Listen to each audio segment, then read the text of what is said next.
nandun yung LTO. Hinuhuli yung mga motor ha. Yun nga sir, parang ang kalaban ko nila sir mga kalaban ng bansa. Mamamayan tayo ng bansa na naglalabas lang ng damdamin kung ano naramdaman natin sa mga kawalan. Again, in fairness, nahawa ko dun sa mga police. In fact, may official pa nga dun, sabi sir, Duterte kami. Hindi namin makakalimutan yung ginawa niya para sa kapulisan at sa bayan. May mga ganun ha. Tapos may mga tumatapik na mga naiintindihan ko, naawa din naman ako. Yun nga, sana umabot na rin sa punto na talaga malawakan na yung hindi pagkilos ng pulis para sa pagsunod sa illegal na order ng administrasyon to. Basic. Sir Mike, mabilis lang po. Sa akin po ng ABS-CBN. Sir, just kindly explain to us ano po ang program na mangyayari po for today, sir? Actually, yung ground commander dito, San si Placido ba? Ay kayo.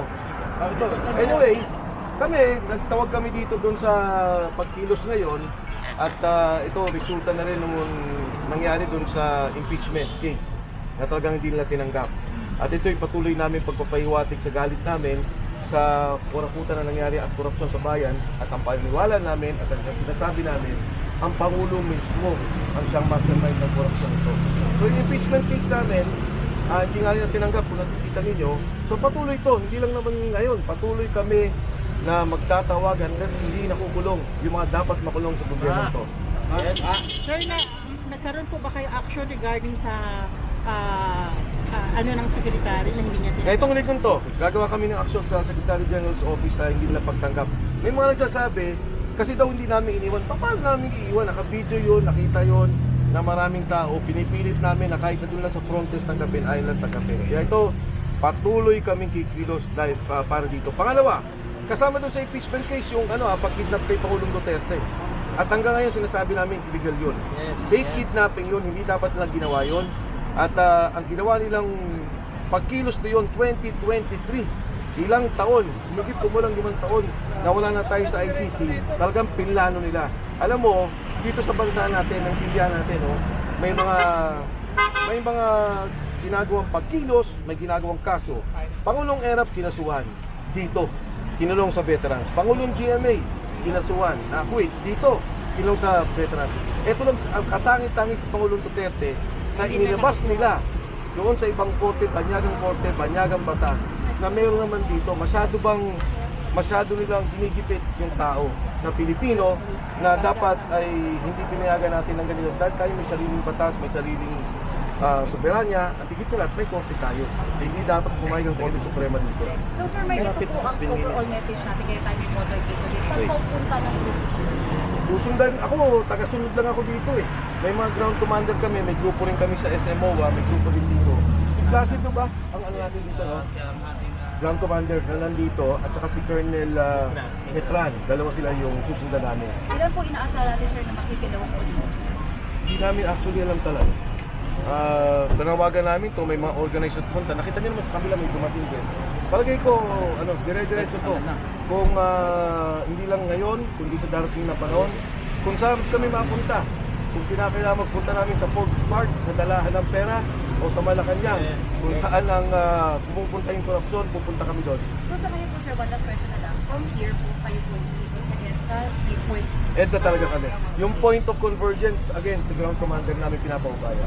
Katulad na nangyari sa Cebu, ayaw namin masyadong malaman kasi kinikipit na talaga yung mga tao. In fact, may order ngayon na kinikipit na naman daw itong gagawin namin na pag-inter.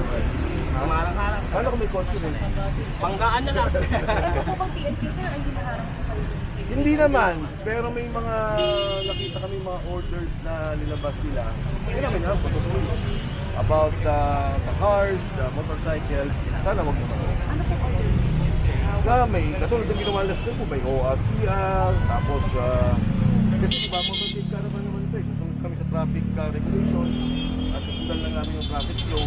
Wala kaming gustong panggulo, mapayapa to at gusto lang namin sabihin sa taong bayan. Palagay ko naman, hindi lang sabihin sa taong bayan, kami na kumakatawan sa sentimento ng taong bayan na nakita naman natin sa mga dumating na panahon, negative 50 na ang Pangulo, galit na ang tao. At itong mga taong kasama namin dito, ang kumakatawan lang yung Sir Mike, maraming Thank you, maraming salamat. Okay. Walang titigil hanggat walang bumababa. Corpus resign! Natin ang panayam dating Congressman Mike Wilson.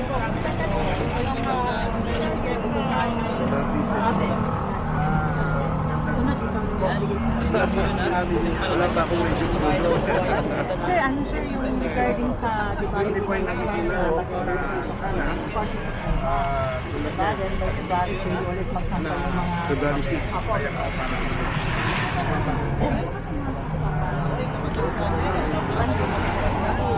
hindi po yung nakikita na Hindi pa natin alam kung magsasampa sila nito February 6.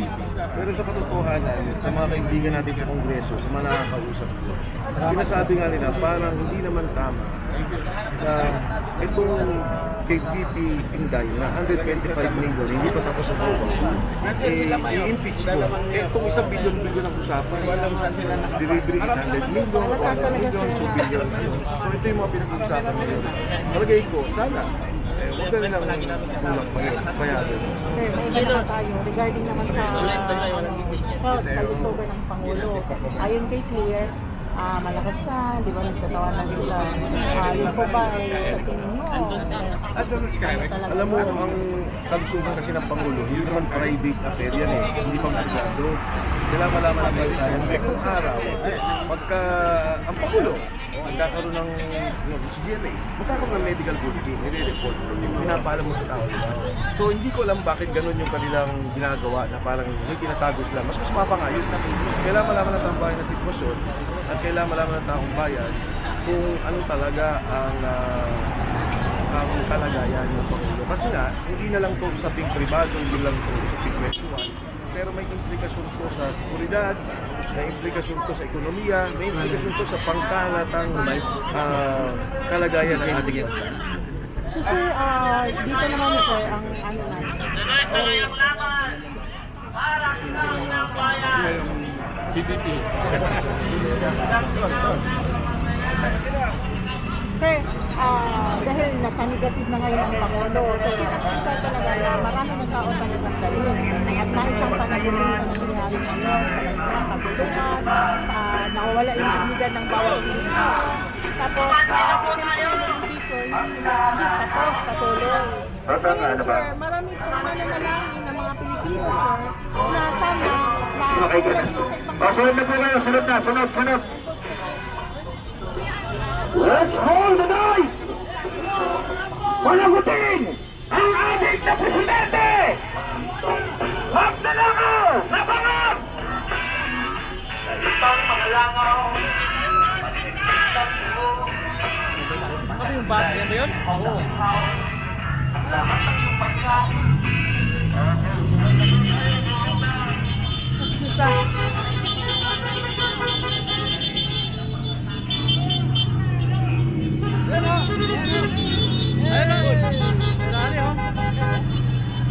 Dami pala, no?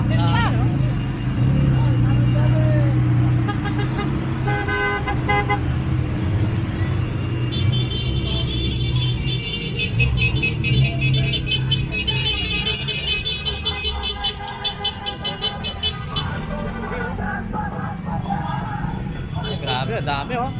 Ayan na, ha?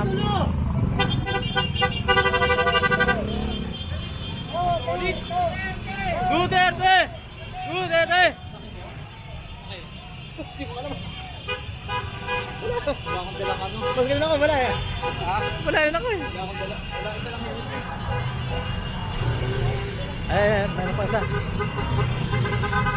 Ah, Duterte! Bitim!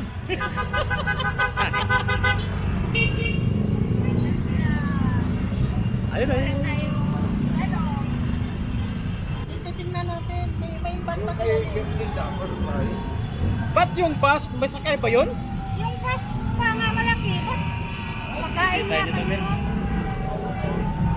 Kinuha na yung motor.